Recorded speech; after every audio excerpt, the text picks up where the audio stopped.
I had a question because I'm thinking through this. Why did you not? I mean, essentially, you could have qualified for disability. Was that not something you wanted to think about, or Social Security disability?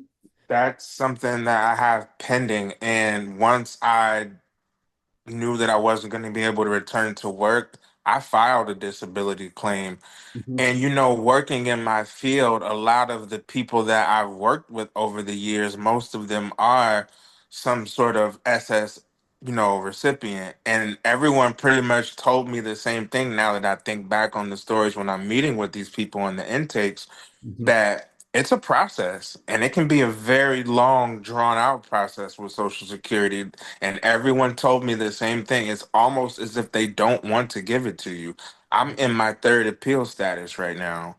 And do you have an attorney, or are you doing it yourself? Did it myself, but I've recently started reaching out to, people who are more because I'm stubborn. I want to just try to get stuff done, but I see now that yeah, you're gonna need some other eyes on this thing for you. Yeah, what I've heard about with an attorney is that apparently each of the decision for Social Security is made very locally.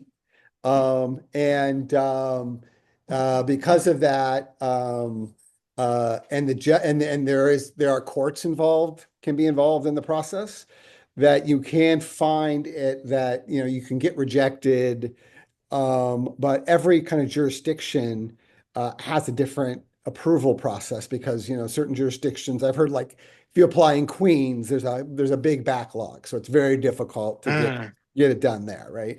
And I've heard in other jurisdictions it might be easier in certain jurisdictions. So what I have heard is you have to have an attorney. It's almost 99.9% likelihood if you're going to get approved because they know the judges, they know a lot of the process, people in the process, and they know how to get it yeah, done. So, I would just tell you if you have the chance, and they don't charge you.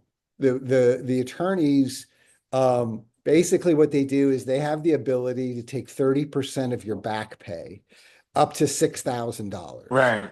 So, it's not like they're going to, you know, they're not going to ask you for any, Yeah. and they're not going to take anything away from you. So, if you get the chance and you want to pursue SSDI, I mean, I would definitely. Yeah, I'm definitely like I said, I'm in contact with someone now as of recent, and it'll be a year that when from I initially filed in April of last year, like towards the butt end of April, Okay. when I knew even before I like technically lost my employment, even when I knew that I wasn't gonna be able to return to work, I made that initial, filing.